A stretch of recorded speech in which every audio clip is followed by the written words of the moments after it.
ओम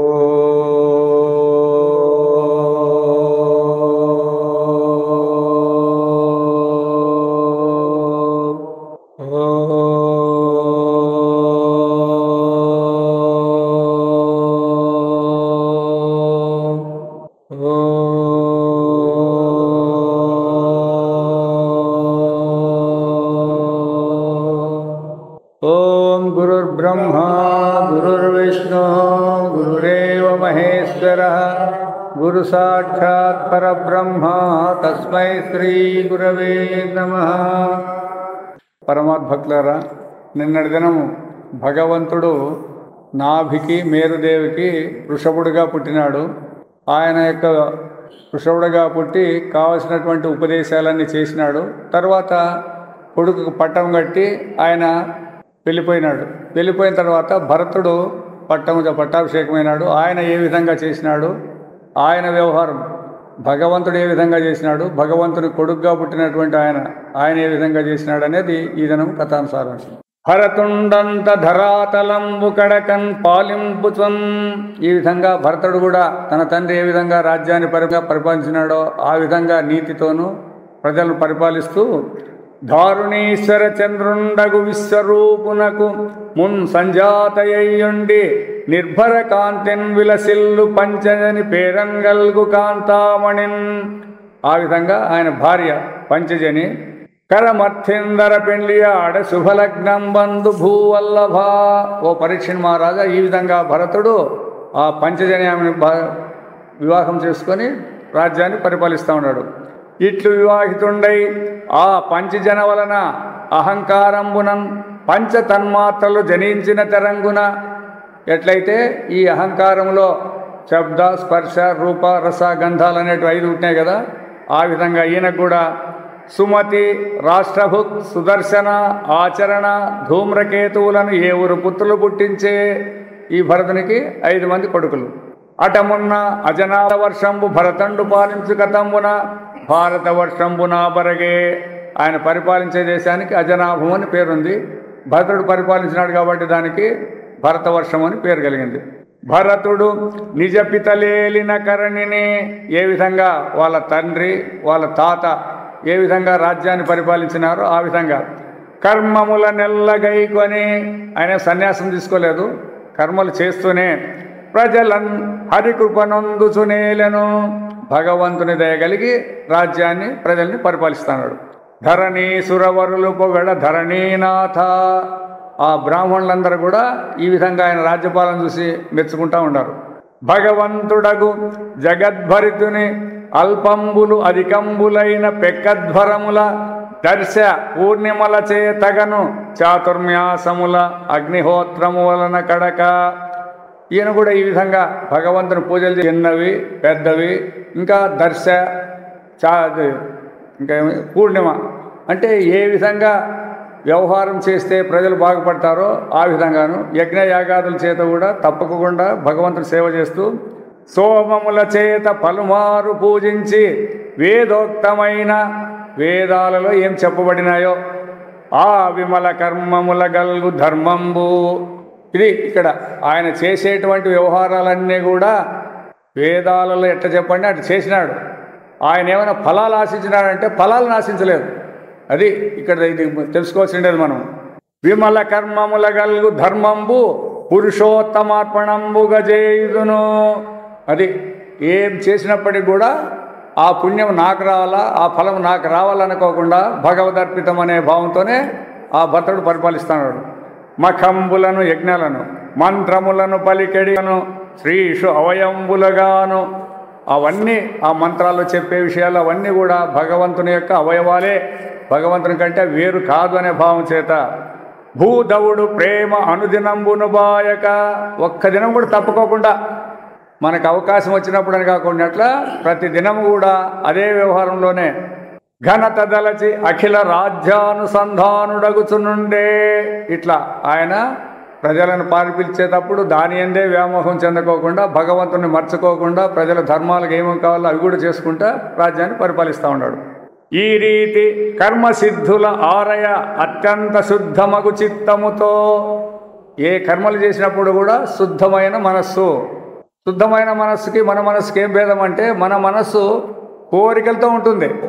శుద్ధమైన మనస్సులో కోరికలు ఉండలేదు. మనస్సు ఏముంటుంది కానీ కోరికలు ఉండలేదు దానికి.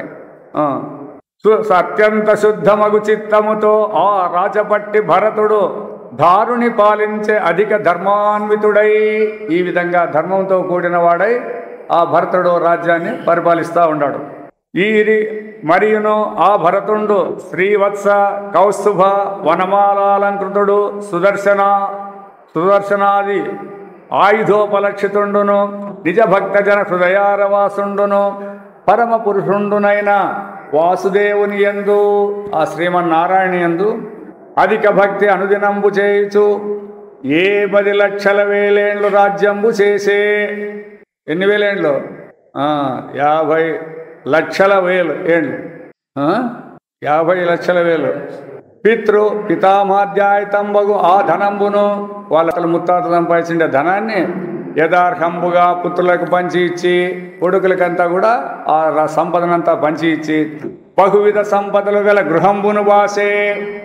అన్ని వేలేండ్లు పరిపాలన చేసి తర్వాత ఎన్నో అనుకూలాలు ఉండేటువంటి ఆ రాజ్యాన్ని విడిచిపెట్టినాడు. మనకన్నీ ఇప్పుడు అనుకూలాలు కావాలని మనమంతా కూడా ప్రయత్నాలు చేస్తాం. పులహాశ్రమంబునకు అరిగే. ఎక్కడ పోయినాడు? నేరుగా పులహాశ్రమం అనే ఆశ్రమానికి పోయినాడు. ఇదంతా విడిచిపెట్టేసి వెళ్ళిపోయినాడు అనమాట. ఏ ఆశ్రమంబున అంటే ఆ పులహాశ్రమంలో ఇందిరాధీశ్వరుడు అచ్చటి వారలను ఆదరించి ప్రత్యక్షమున నుండు పాయక. అక్కడ ఉండే వాళ్ళకి ఎప్పుడు కూడా పరమాత్ముడు వాళ్ళు విడిచిపెట్టుకోకుండా ఉంటాడు. అట్టి రమ్యం పైన ఆశ్రమమున నిలిచి సాలగ్రామములు గల గండకీ నది యందు, ఈ సాలగ్రామాలు గుండ్రని రాళ్ళు అవి. ఇప్పుడు మంత్రాలయంలోని ఇవన్నీ పూజ జరిగేదంతా సాలగ్రామాలకే జరిగేది ఎక్కువ. చాలామంది ఆ సాలగ్రామాలు పెట్టుకుంటారు అనమాట.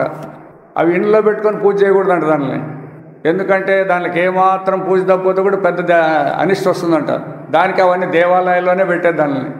అట్లా గండకీ నది అక్కడ నుండి ఎంతయు గదిసియుండు అచ్చోట ఏకాకి ఎగుచు, ఎవరు లేకోకుండా భరతుండు బహువిధ నవ పుష్ప పల్లవముల, అప్పుడప్పుడే వికసించినటువంటి పుష్పాల చేత, అతుల తులసీదలంబుల, తులసి ఆకుల చేత, అంబులను నీటి చేత, కందమూలాది ఫలముల, అక్కడ పండినటువంటి కాయ కసలు ఏముంటే దాంట్లతో ఘనత నర్పించి నిచ్చలు తనివిలేక. ఈ విధంగా చేస్తా అంటే ఎప్పుడైనా తృప్తి పొందినా అంటే లేదు, ఎప్పుడూ చేయాలనే తృప్తి. అట్లే ఆశ చేత సేవ చేయుచునుండే ఆ శ్రీ సుహరిని భగవంతుణ్ణి ఆ భరతుడు ఈ విధంగా ఆ ఆశ్రమంలో సేవ చేసుకుంటా పూజ చేసుకుంటూ ఉన్నాడు. దానం చేసి ఇట్లా చేస్తే ఏమైంది? విగత విషయాభిలాషుండై. అది ఈ విధంగా చేసే దానివల్ల ఏమొచ్చినాయప్ప అంటే ఆ విషయాల మీద కోరిక లేకుండా పోతుంది. ఎందుకు? ఆ ఎప్పుడైతే కోరిక భగవంతుని లేదంటే విషయాల మీద ఉంటుంది. ఎప్పుడు భగవంతుని పోతే విషయాలు ఇడిచిపెట్టాల్సి వస్తుంది అంతే. అయితే మనం విషయాలు భగవంతుని మీదే ఉంది. ఎందుకుందంటే అవి కావాలని ఉంది, మళ్ళీ విడిచిపెట్టాలని కాదు. భగవంతుని భక్తి అందరికీ ఉంది. ఏమిటి కావాలని? విషయాలు కావాలనే ఉంది, కానీ విడిచిపెట్టాలనే దానికి కోరలే ఎవరు. భగవంతుడా మమ్మల్ని ఈ లంపటి నుంచి విడిపించమని ఎవరు కోరలేరు. ఇంకా మాకు ఎక్కువ చెయ్యి అని అడుగుతుంటారు. కాబట్టి సమధమాది గుణంబులు కలిగి అంతరేంద్రియ నిగ్రహము బాహ్యేంద్రియ కలిగి యథేచ్ఛం చేసి ఎడతెగక, ఎప్పుడు కూడా ఒకప్పుడు ఉంది ఒకప్పుడు లేడు అనుకుండా పరిచర్య భక్తి భరంబున, ఆ భగవంతుని సేవ అనే భక్తితోనే నిండి శిథిలీకృత హృదయగంధి కలిగి, హృదయగంధి అంటే అజ్ఞానం, ఆ అజ్ఞానము శిథిలమైపోయినటువంటిది.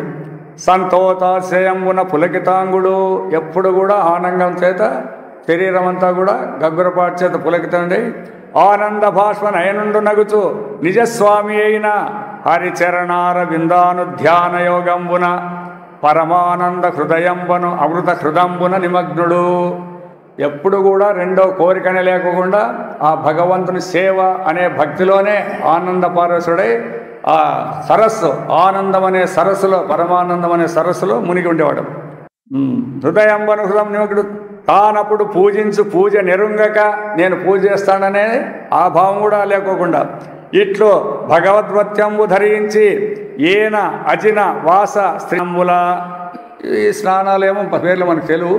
ఈ విధంగా స్నానాలు చేస్తూ ఆర్ద్రకుటిల కపిశవర్ణ జట కలాపంబులు కలిగి మార్తాండాంతర్గతుడైన పరమేశ్వరుని, మార్తాండ అంటే సూర్యుడు, సూర్యుడు ఈ విధంగా ప్రకాశిస్తాడంటే కారణమేమి? భగవంతుడు అంతర్గతంగా ఉండి ఆ భగవంతుని యొక్క ఆ శక్తి చేతనే సూర్యుడు ప్రకాశిస్తాడు అని. దానికి మార్తాండాంతర్గతుడైన పరమేశ్వరుని హిరణ్మయ పురుషునిగా తలంచుదు. ఇట్లని మనం హిరణ్మయ పురుషుడు అంటాం కదా, మొట్టమొదటి ఆయన చూసి అంటున్నాడంట.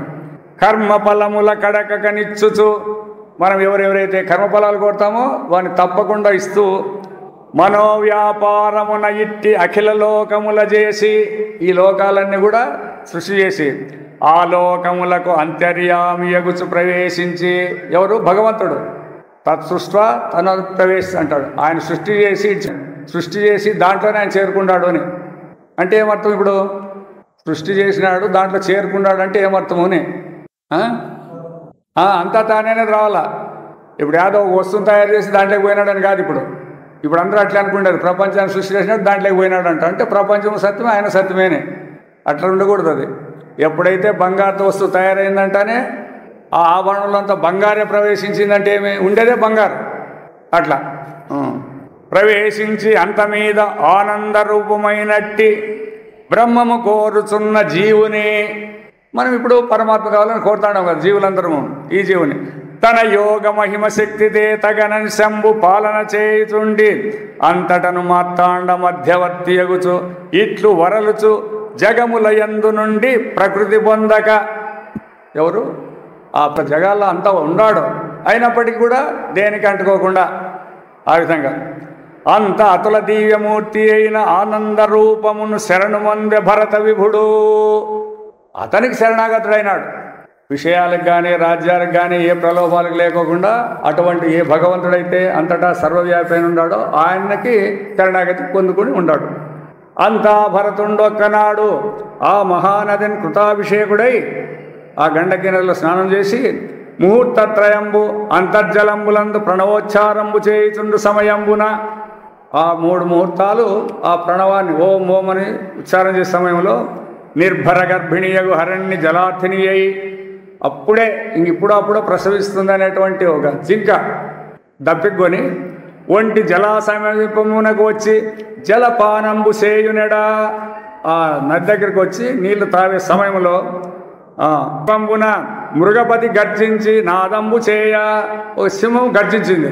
గర్జిస్తే హరిని స్వభావంబున భీతయుటం చేసి, జింక అంటే మొదటి భయం బిత్తరది, భయపడి బెగ్గడిలి దిగ్గన అదిరి గగనంబుకు ఎగిరి ఆ నిమిషాల నుంచి పైకి ఎగిరేసింది అనమాట. అట్లా ఎగిరి అపగత తృషయగుచు పూర్తి నీళ్ళు కూడా తాగలే, ఆ శబ్దం వినపడతారే తాగేది ఇచ్చిపెట్టి ఎగిరేసింది. అది ఉల్లంఘించునెడా, ఆ నదిని ఎగిరేటప్పుడు అధిక భయంబునం చేసి ఆ గర్భంబు యోని ద్వారంబున గళితంబై జలంబులన్బడి, నిండు గర్భిణి కదా, ఆ భయం చేత ఆ గర్భస్థ శిశువు జారి నీళ్ళలో పడిపోయింది అది ఎగిరినప్పుడు. ఆ హరిని ఉల్లంఘనాడి భయంబున చేసి తత్తీరంబున నుండి గిరిధరినబడి శరీరంబు బాసే, ఎగిరింది ఏడబడింది, పోయి దడి కొట్టుకుంది. ఆ దడి కొట్టుకుంటానే దానికి అంత ఆ హరిణపోతంబు జలంబుల తేలుచున్న ఆ గర్భిణి ప్రసవమైన జింకపిల్ల అది నీళ్ళలో తేలుతా అంటే భరతుండు కనువిచ్చి చూచే, ఆ శబ్దమైన టప్పని నీళ్ళు పడతానే ఈయన ఆ ఉచ్చారం చేసేవాడు, ప్రణవోచ్చారం చేసేవాడు కళ్ళు తెరిచి చూస్తే నీళ్ళలో తేలాడుతానమాట. కనువిచ్చి చూసి కరుణార్థ చిత్తుడై, కరుణ చేత తడిసినటువంటి హృదయం గలవాడై హరిణపోతంబున తన ఆశ్రమమునకు కొనిపోయి, తన ఆశ్రమానికి తీసుకొని పోయి మిక్కిలి ప్రీతించేసి ఉపలాలనంబు చేయుచుండా, ఈ విధంగా దానికి కావలసిన సౌకర్యాలన్నీ చేసుకొని చేస్తున్నాడు. పోషణ, పాలన, ప్రీణన, లాలన, అనుధ్యానంబుల భరతనకు ఆత్మనియమంబులైన అష్టాంగ యోగంబులు. ఈయన పోయిండేది ఏమిటికి? వీళ్ళందరినీ ఇచ్చిపెట్టి ఏంటికి పోయినాడు? వాటికి పరమాత్మ పొందాలనే దానికోసం ధ్యానానికి పోయినాడు.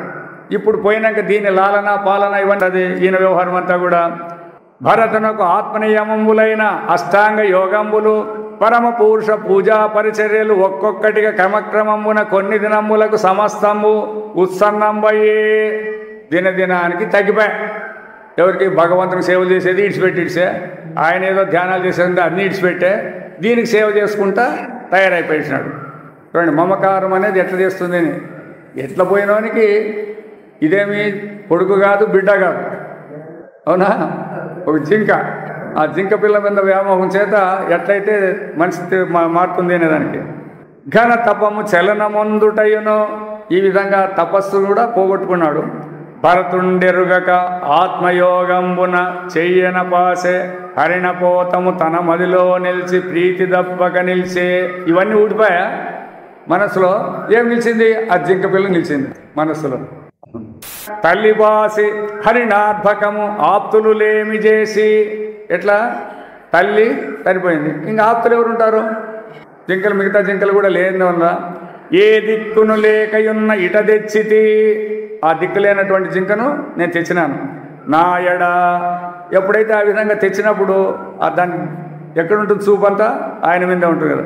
ఈ మృగార్భకం పెక్కుడు ప్రేమ చేసి చెరియింపుచుతున్నది నాదు సన్నిధిన్. ఎల్లప్పుడూ అతని ముందరే పిల్లాడుకుంటా ఉంటుంది. మక్కువ చేసి దీనికడు మన్ననలంతగా ప్రోతునెంతయున్. కాబట్టి ఈ విధంగా తిరుగుతా అంటే దాని మీద వ్యామోహం చేతనే దానికి కావాల్సిన వ్యవహారాలన్నీ చేసుకుంటూ ఉన్నాడు. శరణమని వచ్చు జంతువు ఏదైనా శరణాగతి వచ్చినట్లయితే కరుణన్ కనువిచ్చి చూచి కాచిన మనం దయతో దాన్ని కాపాడినట్లయితే పుణ్యం బరయగా అధికంబని. ఈ పుణ్యం అనేది శాస్త్రాల్లో ఉంది. శరణంబని భీకర శత్రువునైనా కావగవలయని అంటారు కదా. కాబట్టి ఆ శరణార్థవచనం చేస్తే పుణ్యం ఎక్కువ వస్తుందని చెప్పినారు. కాబట్టి మున్నెరింగించిరి సన్మునీంద్రులు ఎల్లన్ ప్రేమన్, దాన్ని విడిచిపెట్టకూడదని పెద్దలు కూడా చెప్పినారు. ఇట్లా అని ఇట్లు హరిణపోతంబు తన ఆశ్రమంబున ఆ అల్యాసక్తిని చేసి ఆసన శయన స్నాన సమిత్కుశ కుసుమ ఫల ఫలాశ మూలోదకాహరణ దేవ పూజ జపాదులయం తన యొద్ద ఎడుకొని ఉంచుకొనుచు. ఏ పని చేసినా దాన్ని సంకలో పెట్టుకొని పక్కన పెట్టుకొని పని చేస్తున్నాడు. పూజలు చేయని ఏమన్నా చేయని ఆ విధంగా చేసుకుంటూ వృక సాల వృకాది క్రూర మృగంబుల బారిని పడనీయక, అడవిలో ఉండేటువంటి క్రూరముగా చేతికి పడిపోనికోకుండా భయంబున వనంబుల వెంట తిరుగుచు అధిక ప్రణయ భరపరీత హృదయుండగుచు అతి స్నేహంబునం చేసి కొంతసేపు ఎక్కువ నడిస్తే కాళ్ళు నొస్తాయని చెప్పి భుజాల మీద పెట్టుకోవడము. అతి స్నేహంబునం చేసి కొంతసేపు కొంత తడవు ఉరంబున నుస్సంగంబున నుంచుకొని లాలింపుచు కొంచెం సేపు ఎదలదని పెట్టుకొని దాన్ని లాలిస్తూ సంతసంబునందును. ఈ విధంగా ఆయన జీవనం అంతా కూడా జరుగుతూ ఉంది. మరియు ఆ భరతుండు నిత్య నైమిత్తికాది క్రియాకలాపంబు నిర్వర్తించునడా అంతంత లేచి హరినకునకంబు చూచుచు కించి స్వస్థ హృదయుండై. ఆయన పని చేస్తుంటాడు, మళ్ళీ అక్కడ చూస్తాడు అనమాట ఎక్కడెక్కడుందో అని. ఆడుందంటేనే మళ్ళీ దీంట్లోకి వచ్చేది. ఇట్లా చేసుకుంటుంటాడు అనమాట. దాని ఆశీ పరంపరలను భరించుచు చుంబనాదుల అతిమోహంబున పెంచుచుండునడా. ఇట్లా వ్యామోహం పెరిగి దాన్ని పోషిస్తూ ఉన్నాడు. అది గురువులు వారి బిట్టురికి కొమ్ముల జిమ్ముచు అంతనంత పెద్ద పెద్ద అయింది, బాగా కొమ్ములు వచ్చినాయి, గిట్టలు కూడా గట్టిగా అయినాయి.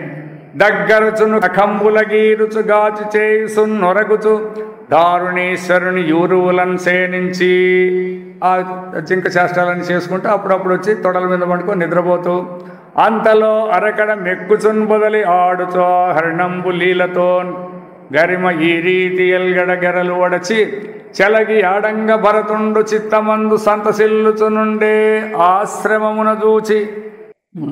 మన పని కూడా అంతే. ఇప్పుడు మన పిల్లలు ఏమేమి ఎట్లా చేసినా కూడా ఇంట్లో ఎట్లా సంతోషపడతామో ఆయనకి ఇప్పుడు అదే తన సంతానము అంతా మొత్తం ఏమప్పా తనకు ఆధారం అంటే ఆ చింకపిల్లే. ఆ విధంగా సంతోషిస్తూ ఉన్నాడు. హరిణడింపకమంతలో ఉరికి చనియే. ఇట్లా ఉన్నప్పుడు ఒక దిన విడిచిపెట్టి పరిగెత్తిపోయింది అటుకు. భరతుండంతా తన్మృగ శాపకంబు కానన్బడం మిక్కిలి వ్యాకుల చిత్తుండగుచు నష్టధనుండు ఓలే. డబ్బంతా పోగొట్టుకుంటాడు చూడండి, వాడు ఎట్టుంటాడు ఆ విధంగా. అతి దీనుండై కన్నతోడన్ కూడి విహ్వలమతి అయి దానినే తలచుచు. ఎక్కడ పోయిందో ఏం కథో భగవంతుని నిశ్చయపెట్టేసినాడు. ఇప్పుడు దాని మీదే వ్యామోహం పెంచుకొని అతి శోకంబుతో మనంబున దుఃఖించి ఇట్లనియే తన మనస్సులో దుఃఖంతో అంటున్నాడు. ఏమని? హరిణ పోతంబ నీకు వనాంతమందు ఈ అడవిలో క్రూర మృగ బాధ లేకుండా గోరుచుండ తలిగిపోయితే నేను ఈ విధంగా క్రూరమృగముల బారి నుండి తప్పిస్తే మళ్ళా నువ్వు ఇప్పుడు తప్పించుకొని కదా అనుచు చిత్తంబునందు రాషఋషభుండు భరతుడు ఆరాటముంది. ఈ విధంగా మనసులో ఆయన బాధపడి తల్లి చచ్చిన హరిణ పోతంబు వచ్చి పుణ్యహీనుండగు నన్ను పొందిపాసే. ఎట్లా మాట పుణ్యహీనుడు అంటే అది వచ్చి తల్లి లేనిది వచ్చి నా దగ్గరికి వచ్చింది కాబట్టి దానికి దుర్గతి పట్టింది అనుకున్నట్లు మాట్లాడుతున్నాడు. ఏమి చేయుదు నేను ఇంకా ఎట్లు కందు ఇప్పుడు చూస్తాను చేరి ఏ రీతిగా అంచి రక్షించువాడా. ఆ విధంగా దాన్ని పట్టుకొని వచ్చి ఇంతకు పూర్వం వలె ఏ విధంగా నేను కాపాడుతాను. కట్ట ఈ ఆశ్రమమున పుట్టిన తృణజయము మేసి అదేమి ఎక్కడెక్కడ పోదు, ఆ ఆశ్రమంలో పుట్టినటువంటి గడ్డి తిని పెరుగుతూ ఉంది. పొదలిన హరిణంబు ఇట్టట్టు తిరుగుచుండగ బట్టి మృగేంద్రుడు కొట్టి బాధించనకో. ఏదైనా సింహం ఇట్లా వచ్చి పట్టుకొని పోయిందో ఎట్లెట్లో ఇట్లు భరతుండు హరిణ గుణక క్షేమంబులు గోరుచు ఎప్పుడు వచ్చి నన్ను సంతోషపరచు అని బాధపడతాడు. అది దాన్ని చూస్తే సంతోషమవుతుంది, లేకపోతే దుఃఖంతో ఇట్లే ఉండాలి కదా.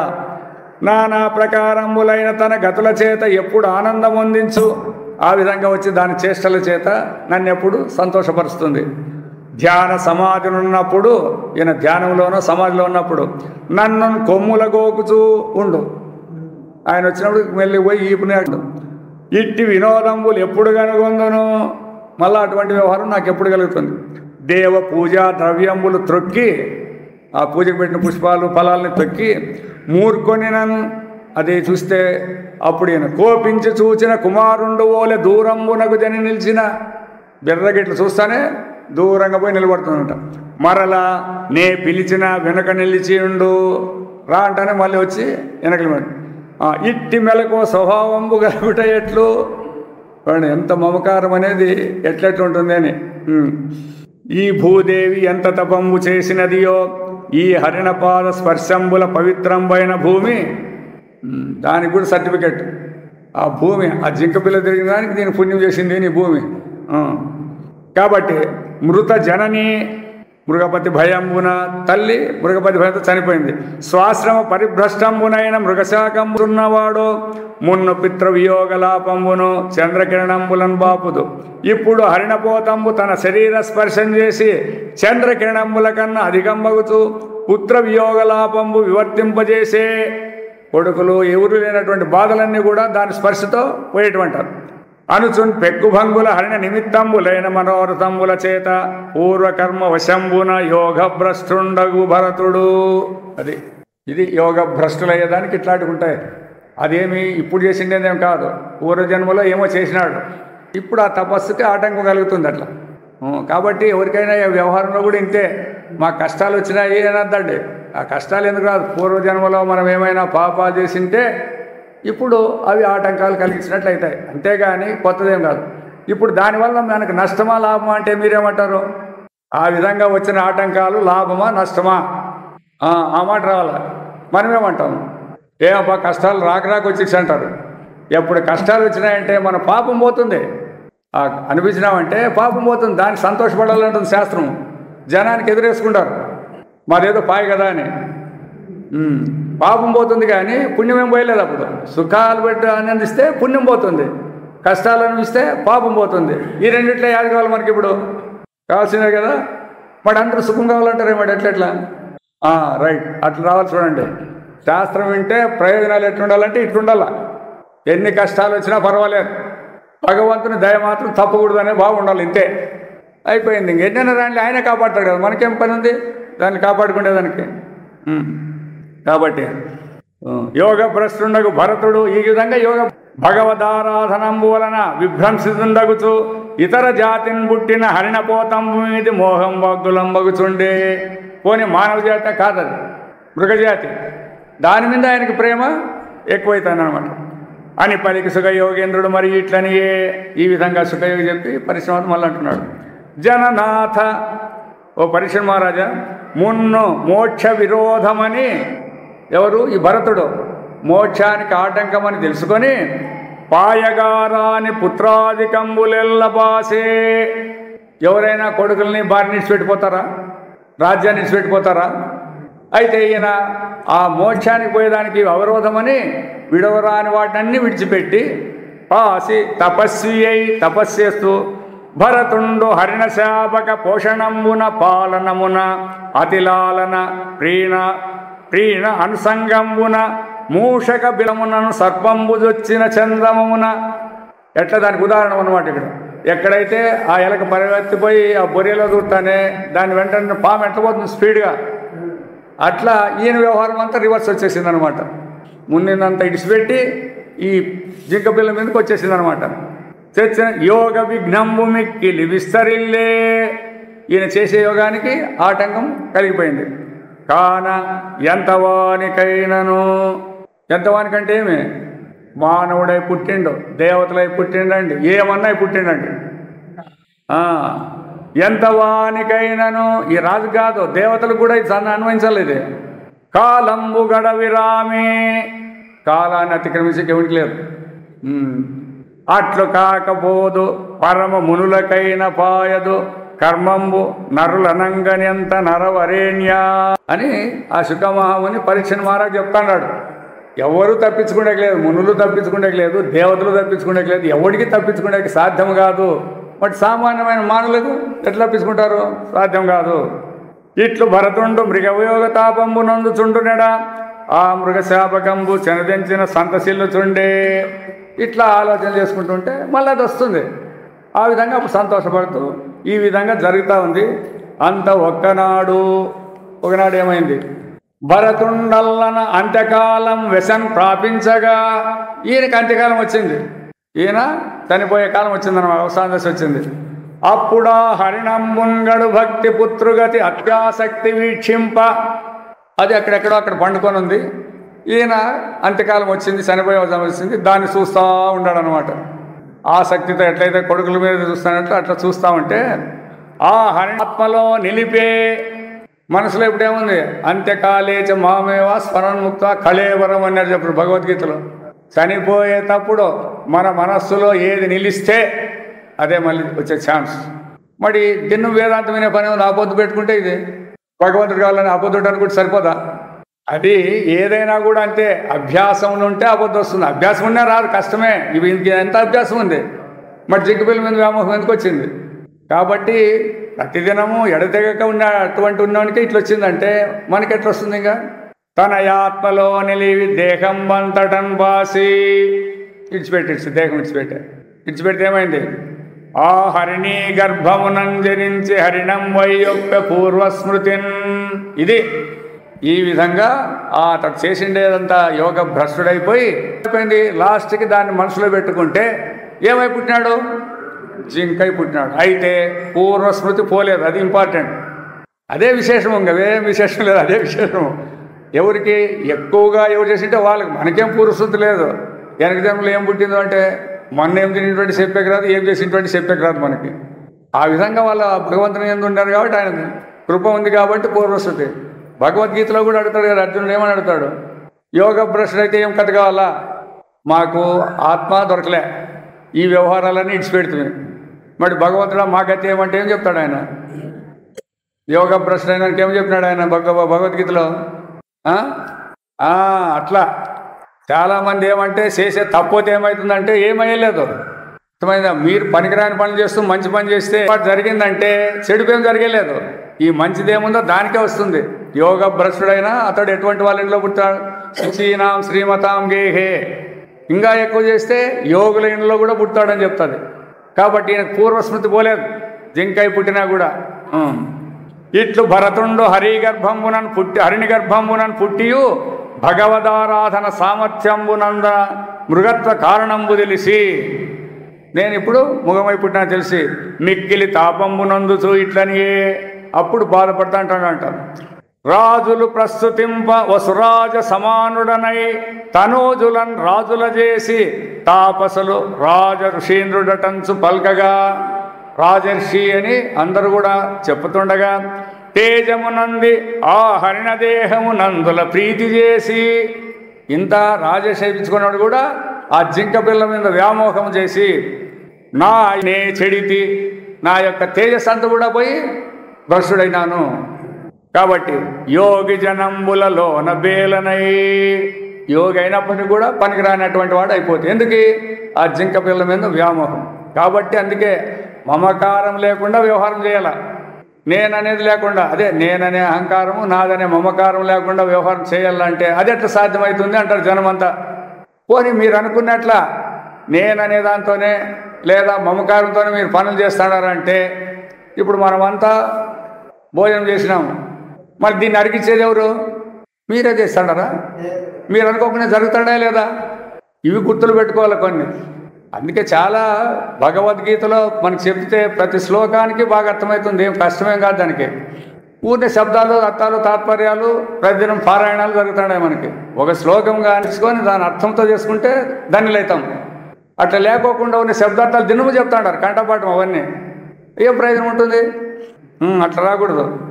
ఇట్లు శ్రీహరి శ్రవణ మనన సంకీర్తనారాధ అనుస్మరణాభియోగ బలంబులం చేసి అశూన్య సకల యామంబగు కాలంబు గల నాకు ఈ విధంగా ఎల్లప్పుడూ కూడా భగవంతుని స్మరణ ధ్యాన జప తపాలని చేసినటువంటి నాకు హరిణపోతన స్మరణముడం చేసి దాంట్లో ఇది ఒకటి పెట్టుకున్నాడు. జింక పిల్ల స్మరణ వచ్చింది, భగవంతుని స్మరణతో పాటు ఇది ఒకటి వచ్చింది అనమాట.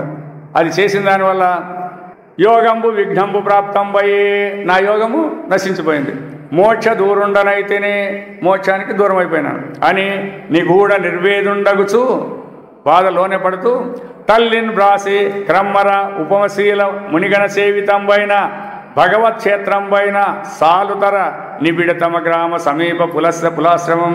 ఆ జింకకు పుట్టినాడు, జింక దగ్గర ఉండలేదు, ఇంకా ఆ పూర్వశృతి ఉంది కాబట్టి మళ్ళా దీని చేత కలుసుకుంటే మళ్ళా ఏమవుతానని మళ్ళా పులాశ్రమానికి వచ్చి కాలాంజన పర్వతంబు వలనంజనుదించి అందు మృగదేహ త్యాగావసనంబు కోరుచు ఆడ ప్రాణాన్ని పోగొట్టుకోవాలని సంఘంబు విడిచి ఏకాకి ఎగుచు శుష్క పర్ణతృణ నీర వీరుదాహరుండై ఎండిపోయిన గడ్డి గాదాలు, పచ్చిది కూడా తినలేదు, ఎండిపోయింది తిని మృగత్వ నిమిత్తంబగు ఆ నదీ తీర్థంబునందు తత్తీర్థోదక్లిన్నంబగుచునుండు శరీరంబు విడిచే. ఆ విధంగా ఇతరమైనటువంటి మళ్ళా మృగాల చేత తన కులం చేత ఏమి పట్టుకోకుండా ఒంటిగా ఉండి దేహాన్ని విడిచిపెట్టినాడు అని శుకయోగీంద్రుడు పరిచ్ఛిన్నరేంద్రకు వినిపించి మరీ ఇట్లనియే. ఈ విధంగా భరతుడు ఒక జన్మ, ఇప్పుడు జింక రెండో జన్మ ఆయనకు వచ్చిండేది. హరిణ దేహము బాసి ఇంకా దేహం పోగొట్టుకొని ఆంగర్షన్వయుండు శుద్ధుడు పవిత్రుండు ఘనుడు శమదమ ఘనతప స్వాధ్యాయ నిరతుడు గుణగరిష్ఠుడు నీతి కోవిదుడునైన బ్రాహ్మణునకు ఆత్మజుడై పుట్టే. ఇన్ని లక్షణాలు ఉండే వాళ్ళ ఇంట్లో మళ్ళా పుట్టినాడు. అందుకే ఎవరైనా కూడా చేసిన పాపాన్ని అనిపించిన తర్వాత మళ్ళా మన పూర్వస్థితి ఏముంటే దాంట్లోకి పోతాం. ఇంత విన్నాం కదా, మేమేమవుతామంటే వెనక జన్మల పాపాలతో ఏమైనా పుట్టచ్చు. మనం పుట్టినా కూడా వాసన అనేది పోకూడదు. ఎందుకంటే ఇప్పుడు కూడా మనకి ఈ దేహం వచ్చిండేది పాప పుణ్య వాసనల చేతనే వచ్చిండేది ఇది. మరి ఇప్పుడు మనం అందరం కూడా ఎందుకు వచ్చినాం వీటికి? ఏం కోరి వచ్చినాం వీటికి? చూడండి, చెప్పప్పుడు మీరు మాట్లాడారు, అందుకే ఆయన మీరు పొందదట్టాడు. మీరు ఒకటి మాట్లాడు, ముందు ఉండేవాళ్ళు ఏదన్నా మాట్లాడు, తప్పు మాట్లాడు, రైట్ మాట్లాడండి చెప్తారు. భయపడతారు ఎందుకో. ఇక్కడ మనమేం వచ్చినాము? కేవలం మన స్వస్వరూప జ్ఞానానికే వచ్చినాం వీటికి. మిగతా ఏదో కామ్య కర్మలు జరుగుతాయని కానీ ఆయురారోగ్య ఐశ్వర్యాలు అభివృద్ధి అవుతాయని ఇటుకేం రాలేదు. ఎందుకంటే ఇటు వచ్చిన ఆయన నుంచి అన్ని ఊడిగొట్టేదే ఉంటాయి, ఎక్కువ తగిలిచ్చేటి ఉండలేదు. ఇక్కడ అది చేయండి ఇది చేయండి అని చెప్పలేదు. ఇవన్నీ కూడా కేవలము తోపిక మాయ, ఉన్నట్లు కనపడతాయి, ఉండేది లేదని ఇట్లానే చెప్పుకుంటూ వస్తుంటారు. అయినా ఇంతమంది ధైర్యంగా వచ్చి కూర్చుంటాను కదా ఇక్కడ. ఈ వాసన అటుపోతుంది. ఇంకా ఎన్ని పనికిరాని జన్మలు ఎత్తినా ఈ వాసన మాత్రం అనిపించేది మీరు మళ్ళీ పుట్టే తీరాల. మరి ఈ వాసన వినాలంటే పశుపక్షాదులై వింటాయా లేకపోతే మానవులై వింటారా? కాబట్టి గ్యారంటీ మనకు మానవ జన్మ వస్తుందనేది ఒక ధైర్యం దీంట్లో. మిగతా దాంట్లో చెప్పమానండి, మానవ జన్మ వస్తుందని ఎవరైనా చెప్పమానండి. మేము దాన ధర్మాలు చేసినాము, పుణ్యాలు చేసినామంటే మీరు కుక్కలై పుట్టచ్చు, పిల్లులై పుట్టచ్చు, కారులో తిరగచ్చు, అక్కడ దాన్ని కూడా సాగుతారు. భోగాలు అనిపించేదే కదా పుణ్యం ఫలము. అయితే ఇది అట్లా ఫలం కాదు, ఇది అర్థమైందా? ఇన్ని జన్మలు ఎత్తినా మనకి వాసన ఉంది కాబట్టి మళ్ళా, అందుకే ఇప్పుడు మనం ఎన్ని జన్మలో ఏం చేసి ఉంటామో ఏమో వాసన ఉండుకొని ఇప్పుడు మళ్ళీ వచ్చి దీన్ని వినే కూడా సిద్ధమైనాం. అందుకే వేదాంతం వింటే ఏమొస్తుందని ప్రశ్న వేస్తుంటారు. వాళ్ళకేం సమాధానం చెప్పాల్సిన పని లేదు ఇక్కడ. వాళ్ళకి ఎంతసేపు ఉన్నా బాహ్య లాభాల గురించి వస్తారు కానీ పరమాత్మ గురించి వాళ్ళకి ఏమీ తెలియదు. అందువలన ఏం ప్రయోజనం అంటే ఏమీ ప్రయోజనం లేదు, మాకు పొద్దుపోకపోతాడమని చెప్పాలి వాళ్ళకి, అంతేనంటాడు. కాబట్టి బ్రాహ్మణులకు ఆత్మజుడై పుట్టి సంగంబు వలనను చకితుడగుచు, మళ్ళా ఈ బ్రాహ్మణ కులంలో పుట్టినాను కాబట్టి మళ్ళా ఏమన్నా అంటించుకుంటే ఇబ్బంది అనుకున్నాడు. అప్పుడు కూడా చకితుడగుచు కర్మబంధంబుల ఖండింపజాలు. మరి ఎవరిని ఆశ్రయించాలి ఇప్పుడు? ఈ కర్మబంధాలను పోగొట్టే భగవంతుడు ఎవరైతే ఉన్నాడో ఆయన ఆశ్రయించిన వాడు కూడా నీశ్వరుని అచ్యుతుని అజుని శ్రవణ మననములను హరిచరణ ధ్యానములను విఘ్న భయమునను జేయనీక. పొరపాటున మళ్ళా వేరే వ్యవహారానికి సంగం కలిగితే మళ్ళా పోతుందేమో ఇదని భయంతో మనసులో పెట్టుకొని నిలిపి సంస్కృతి చేయుచు నిలిచియుండే భరిత యశుడైన భరతుండు పార్థివేంద్ర. ఓ పరీక్ష మహారాజా, ఈ విధంగా అతడు మళ్ళా ఈ వ్యవహారంలో ఏమైనా సంగం తగులుకుంటే మళ్ళా ఏమవుతుందో అని భగవంతుని మనసులోంచి విడిచిపెట్టుకోకుండా ఉన్నాడు. ఇట్లో ఆంగిరసుండు ప్రథమ భార్య యందు పుత్రనవకంబును కనిష్ట భార్య యందు స్త్రీ పురుషులనిద్దరును కలగజేసిన. ఆయనకి 2 పెండ్లాలు వీళ్ళ తండ్రికి. దాంట్లో ముందు 9 మంది, వీళ్ళు 2. పరమ భాగవతుడు రాజర్షి ప్రవరుడు ఉత్కృష్ట మృగ శరీరుండు శరమ శరీరంబున ప్రాప్త విప్ర శరీరుండునకు భరతుండై శ్రీహరి అనుగ్రహంబున పూర్వజన్మ పరంపరల సంస్మరింపుచు, ఆ పూర్వజన్మాన్ని మర్చించకుండా దాన్ని స్మరణ చేస్తూ తన స్వరూపంబు ఉన్మత్త బధిర రూపంబున లోకులకు చూపుచుండే. అంత ఎవరిని చూసినా చూడనట్లే, ఎవరైనా తిట్టినా మాట్లాడినా చెవిటోని వలె, ఇట్లా ఆ విధంగా వ్యవహారం చేస్తానే ఉన్నాడు ఇంట్లో ఉన్నప్పుడు కూడా. జనకుండౌటను విప్రుడాత్మజుని వాత్సల్యంబునన్ పెంచుచున్. అయితే వాళ్ళ తండ్రి తన కొడుకుని అట్లా పెంచనీకోకుండా ప్రేమతోనే తన రంచౌల ముఖాగ్ర కర్మముల చేతం సంస్కృతం చేసి పాయని మోహంబున నిత్యలున్గడుక శౌచాచారములు చెప్పినన్. ఆ బ్రాహ్మణులో పుట్టినటువంటి వాళ్ళ ఆచారాలు కులాచారాలు అన్నీ ఉంటాయి కదా, అవన్నీ చెప్పిన ఘనుడా విప్రసుదుండు అసమ్మతిని తత్కర్మములను గైకొనెన్. వాళ్ళ తండ్రి బాధకు తట్టుకోలేక ఏమైనా చేస్తే దాన్ని చేసుకుంటున్నాడు అంతే. ఆయనకేమి ఇష్టం లేదు వీళ్ళు, ఎందుకు దీంట్లో తగులుకుంటే మళ్ళీ పుట్టాల్సి వస్తుంది అని. ఇట్లు బ్రాహ్మణ కుమారుండు కర్మంబులయందు నిచ్చలేకయుండియును పితృయోగ నిర్బంధమున పితృ సన్నిధి ఎందు అచయమీశనంబుగా వ్యాకృతి ప్రణవ శిరస్సైతంబగునట్లు గాయత్రి మంత్రోపదేశంబు నుండి చైత్రాది చతుర్మాసంబుల సమవేతంబుగా భేదంబుల అధ్యయనంబు చేయుచుండే. ఇష్టం లేకోకుండా కూడా వాళ్ళ తండ్రిని బాధించుకోకుండా చేస్తున్నాడు. జనకుండ ఆత్మని శిష్టాచారంబు చే శిక్షింపవలైనను లోకాచారంబున నివర్తించి ఆత్మభూతుండగు ఆత్మజునందు అభినివేశ చిత్తుండగుచు శౌచ ఆచమ అధ్యయన వ్రతనియమ పూర్వనల శుశ్రునాదికంబుల అనభియుక్తంబులైనను పుత్రునిచే నొరరింపుచు అప్రాప్త మనోరథుండయ్యి. ఇన్ని చేసినా ఆ పిల్లవాడేం చేసేవాడు కాదు. వాళ్ళ తండ్రికి కూడా అయ్యో నేను ఈ విధంగా వీడిని ఉద్ధారం చేయాలనుకుంటే ఇట్లయినాడని ఆయన కోరిక కూడా తీర్చలేదు. అంతా ఆ విధంగా ఈ రీతిని కొడుకునకు ఆచారంబు ఉపదేశమిచ్చి సద్గృహమున సంసారియగుచుండి విప్రుడు బోరన దేహంబు బాసిపోయిన మీద. తండ్రి చనిపోయి ఈ విధంగా కొడుకంతా నేర్పించినాడు, ఈయన నేర్చుకోలేదు. ఇంకా తండ్రి ప్రాణాలు వదిలేసినాడు. తల్లి తండ్రి తోడ తగనగ్నిజొచ్చిన అతని మహిమలెరుగక అంతలోన సవతి గొల్లు కొడుకులు అవినీతులగుచు శాస్త్ర విద్యలు అతన్ని చదవనీకపోయిరి. తల్లి కూడా ఆ భర్తతో పాటు చనిపోయింది. ఆమె కూడా ఇంకే సవతి తల్లి కొడుకులు వాళ్ళు ఉన్నారు కదా, ఈయనకి శుచి అయినటువంటి ఆచారాలు ఏమీ అంటనీకోకుండా ఇట్లు బ్రాహ్మణ కుమారుని సవతి తల్లి కొడుకులు వేద విద్య వలన పాపి గృహకర్మంబుల అతనిని నియమించిరి. ఇంట్లో పనులు చేసే పెట్టుకుంటారు. ఆయన ధరణీసురోత్తముడు తా నరుదుగా తమవారు చెప్పినవి ఎల్లను ఏమరక, వాళ్ళు ఏం చెప్తేది కసూసమంటే కసూడ్సల్లా, పేడుసమంటే పేడుసల్లా, పసులు తొలుకుంటే పసులు తొలుకోవాలి, ఇట్లా ఏమాత్రం కూడా తప్పుకోకుండా నిరతము గృహకర్మం అట్లు నెరుపుతునుండెన్. ఆయనకేం ఇష్టమేం కాదు, అది మాట్లాడితే తగులుకుంటాను అని అంతే. అతనికి కొట్లాడితే ఆ విధంగా కొట్లాడుకోకుండా ఉన్నాడు. ఇట్లో గృహకర్మ ప్రవర్తనుండగుతునుండా మూఢులకు విపత్పాద పశువులచే ఉన్మత్త జడా బదరని యాహూయమానుండగునప్పుడు వీళ్ళందరూ 2 పాదాల పశువులు అంటే మిగతా వాళ్ళంతా వీడు మూర్ఖుడు ఇది గుడ్డివాడు చెవిటివాడు అని తిడతా అంటే కూడా ఏమంటాడు, అప్పుడు తదన రూపంబులకు సంభాషణంబుల నొనర్చుచు పరేచ్ఛాయ దృశలం చేసి విష్టి వేతన యజ్ఞాతుల వలన నియక్తకరంబుల ప్రవర్తించుచు. నువ్వు చెవిటోడు అంటే చెవిటో నాకు అట్లే ఉండేది, గుడ్డోడు అంటే గుడ్డో నాకు అట్లే ఉండేది, అంతే. అతుల మృష్టాన్నమైన, ఎంత ఇష్టమైనటువంటి రుచికరమైన భోజనం, శుష్కాన్నమైన ఎండిపోయిందైనా, ఎద్ది పెట్టిన జిహ్వము హితముగానే, ఏది పెట్టినా కూడా ఏమాత్రము బాధ లేకుండా అయ్యో నాకు ఇటువంటిది పెట్టినారే అని అనుకోకుండా, తలచి భక్షించుగాక వండు దలచి మిగుల రుచులందు పెంపుతోడా, అయ్యో నాకు ఇట్లా పెట్టిరే అని రుచులు కోరుకోకుండా తింటా ఉన్నాడు. మరియు ఆ విప్రుండు నిత్యానంద సుఖలాభంబు కలిగి బాహ్య సుఖ దుఃఖంబుల యందు దేహాభిమానంబు చేయక, అది ఆయనకేమప్ప దీనితో అంటే ఇవే సంబంధం లేనివి, ఇవన్నీ దేహానికి సంబంధించినవి కానీ తన స్వరూపానికి సంబంధించినవి కాదు అవి.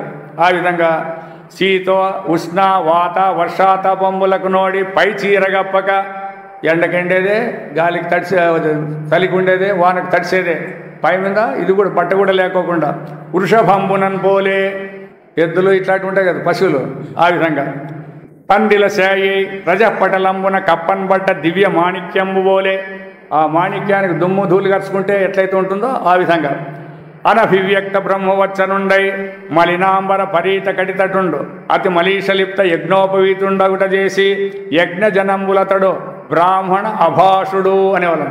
మార్చిపోయి ఉంటుంది, బట్టలు అట్లే ఉంటాయి, ఇంకా బ్రాహ్మణుడు వలె ఉండాడు కానీ ఇతడు బ్రాహ్మణుడు కాదు అని వాళ్ళందరూ అనేవాళ్ళు. మందుడు అని పలుక సంచరిచుండ్ర కర్మమూలంబునన్ పరుల వలన ఆహారంబుగొనున్నప్పుడు తమ వారును వ్యవసాయ కర్మంబునందు నియమించిన, సేద్యానికి పొమ్మంటే క్షేత్రవిహిత సమయ విషయ న్యూన్యాధికంబుల నిరుంగక ప్రవర్తింపుచు నూక తౌడు తెలికపిండి పొట్టు నిప్పటి మాడు దెబ్బట, ఇవి ఆహారాలంటే పనికిరానివి. ఎందుకు పనికిరాని పశువులకేస్తాం చూడండి అటువంటి. ఆది గల ద్రవ్యంబులందు అమృతము పగిది రుచి చేసి భక్షింపుచు చేని కావలి ఉండు నెడ ఒక్కనాడు, చేనికి కాయలు పెట్టినారు, ఆ విధంగా చేనికి కాయలు ఉన్నాడు ఎవరు, భరతుడు. అప్పుడు ఒక రాజు వృషల రాజు మృత్యులు కాలిబలికి భర్తను కొనిపోవుట.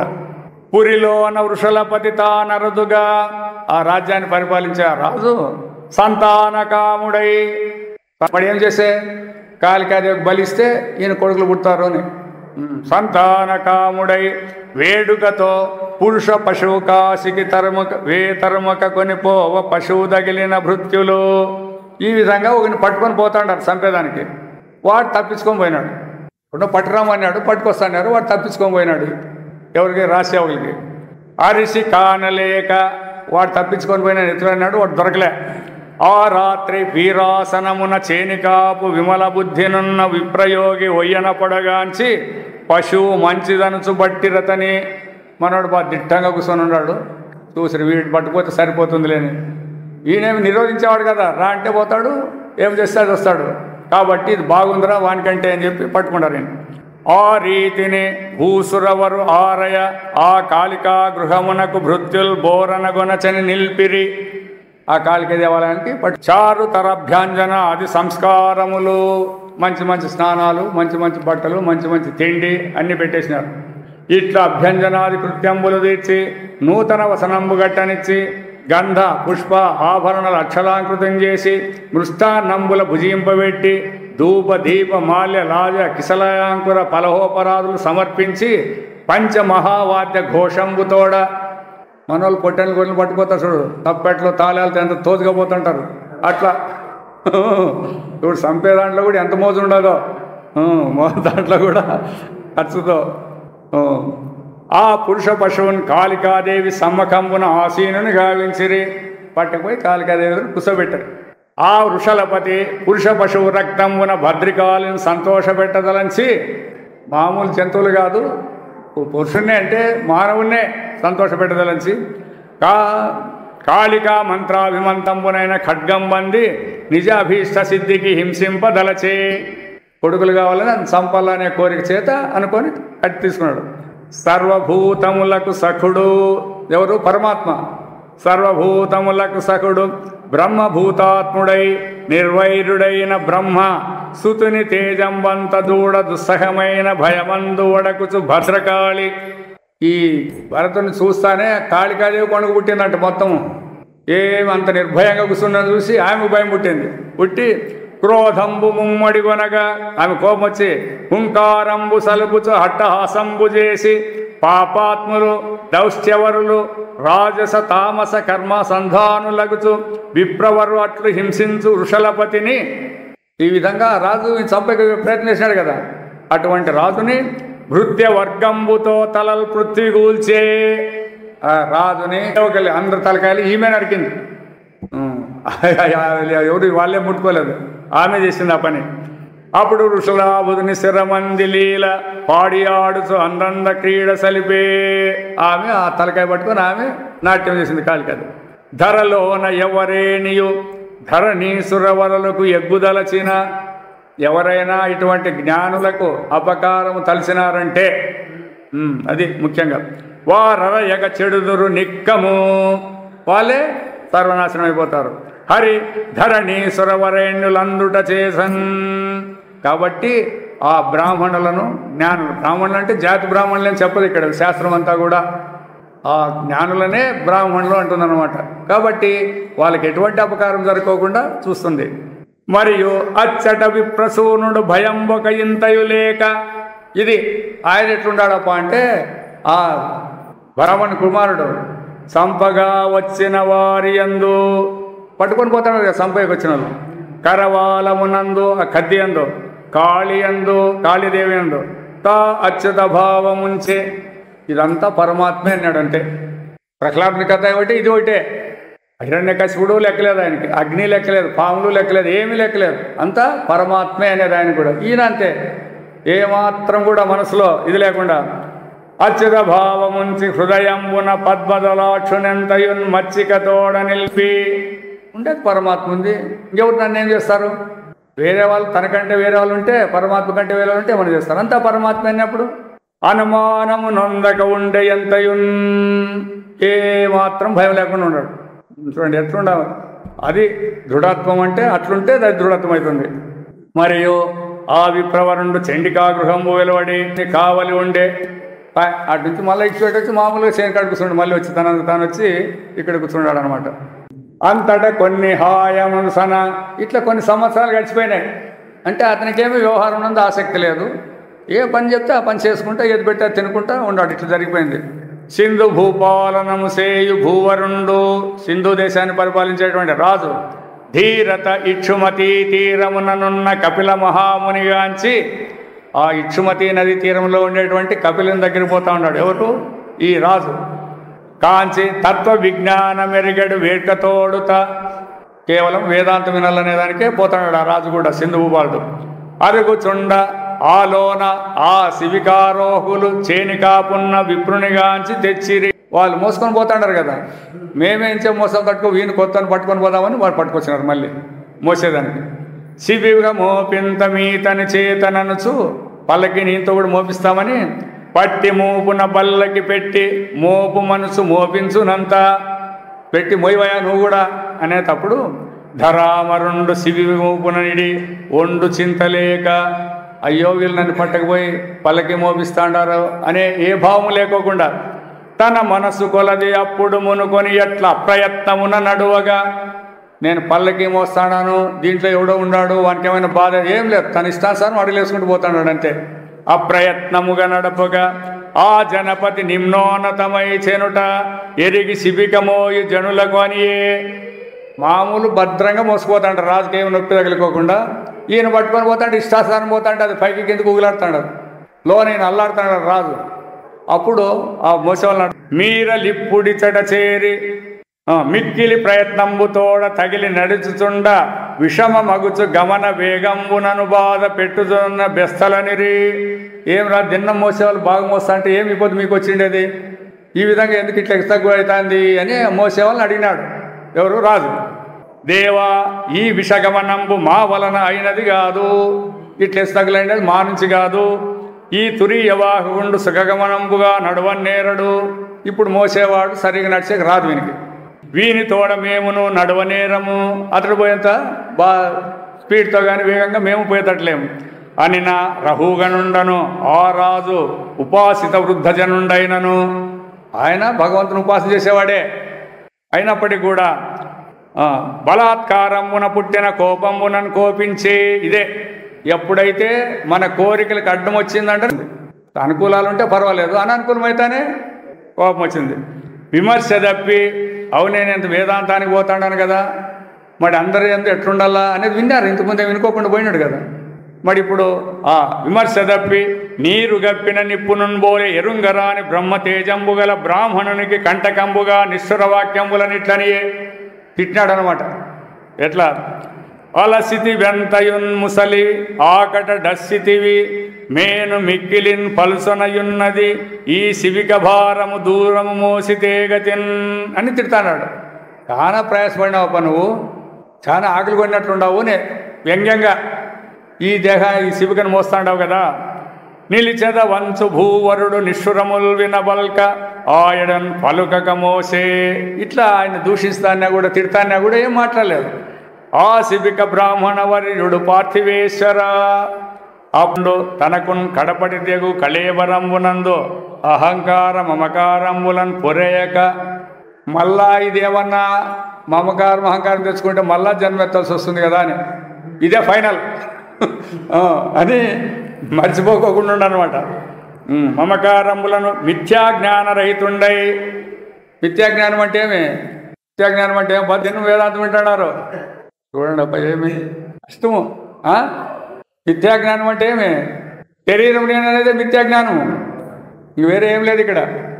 శరీరం నేననేదే భ్రాంతి, అదే మిథ్యాజ్ఞానం అంతే. తప్పు తెలివి అంటే దీన్ని అనేది మిథ్యాన జ్ఞానరహితుండై, దాన్ని లేకుండా ఉండాలన్నమాట. ఆయనకి నేను ఆత్మస్వరూపుడు అనే దాని కిందే ఉన్నాడు మనోడు. నిత్యాజ్ఞానరహితుండై బ్రహ్మభూతుండై మౌన వ్రతంబున ఆ శివిక మోనంబు చూచి అతి కుబుతుండగుతూ భూవరుండు వెండి ఇట్లని లెక్క లేకుండా పోతాడు మళ్ళీ అట్లే.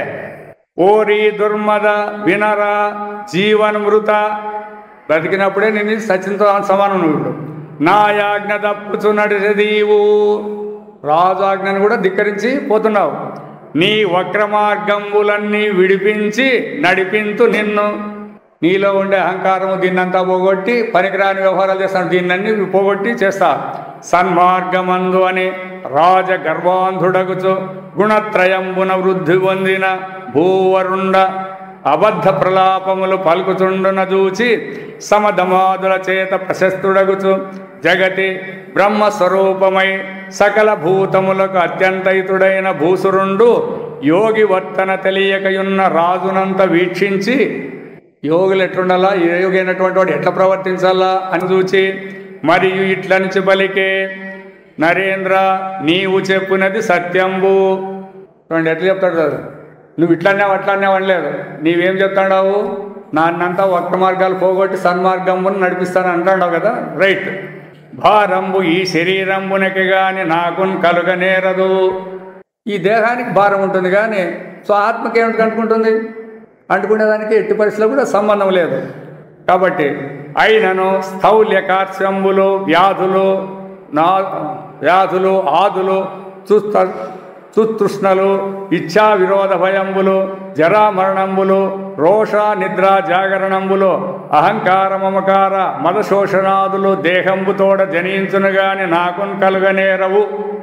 దేహం నేనంటేనే ఇవన్నీ కలుగుంటాయి, దేహం నేను కాదు.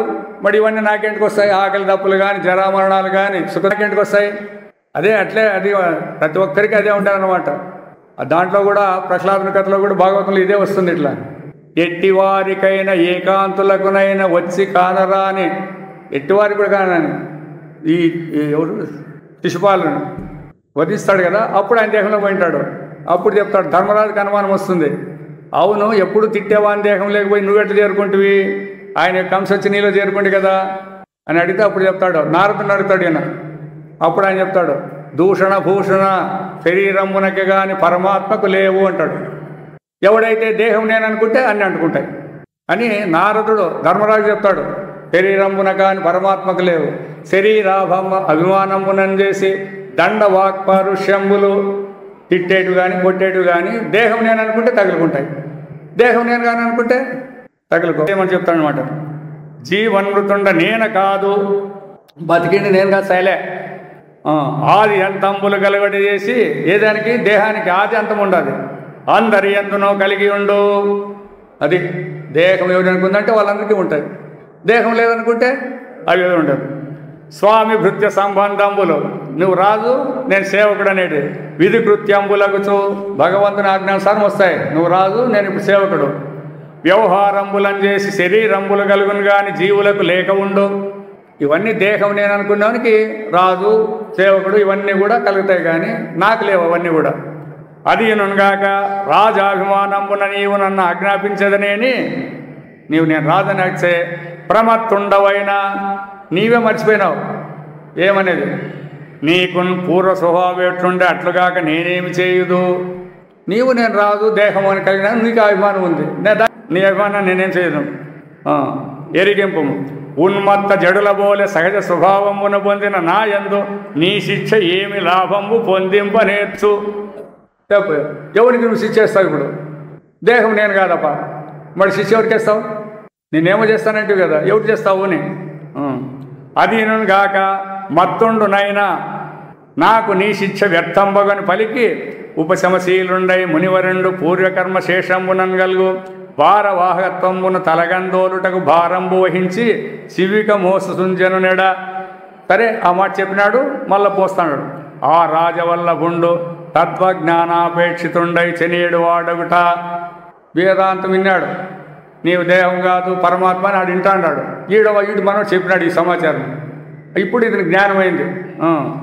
తన హృదయ గ్రంథి విమోచకంబులు మన యొక్క అజ్ఞానాన్ని యోగ గ్రంథ సమ్మతంబులకు బ్రాహ్మణ వాక్యంబులు వినే. అందరూ ఒప్పుకోవాల్సిందే, ఇది దేహం నేను కాదు పరమాత్మ స్వరూపనే బ్రాహ్మణ వాక్యాలు ఉన్నాయి. అవి విని ఆ శివిక డిగ్గనురికి రాజు పైల నుంచి కిందికి దుంకి ఆ విప్రునికి సాష్టాంగ దండ ప్రణామంబులాచరించి గర్వవర్జితుండై ముకులిత హస్తుండగుచు ఇట్లనియే. ఆ రాజుకి జ్ఞానోదయమై కిందికి దిగి చేతులు కట్టుకొని మొక్కి నమస్కారం చేస్తూ ఇట్లా అని చెప్తాను అనమాట. కృష్ణ వాసుదేవ కేశవ పరమాత్మ ప్రమేయ వరద హరిముకుంద మిమ్ము చూడగంటి మీ కృప కనుగొంటి అఖిల సౌఖ్య పదవులందగంటి అతి రహస్యమైన హరిజన్మ కథనంబు మనుజుడెవ్వడేని మాపురేపు చాలా భక్తితోడ చదువదా సంసార దుఃఖ రాశి వాసి తొలగిపోవు.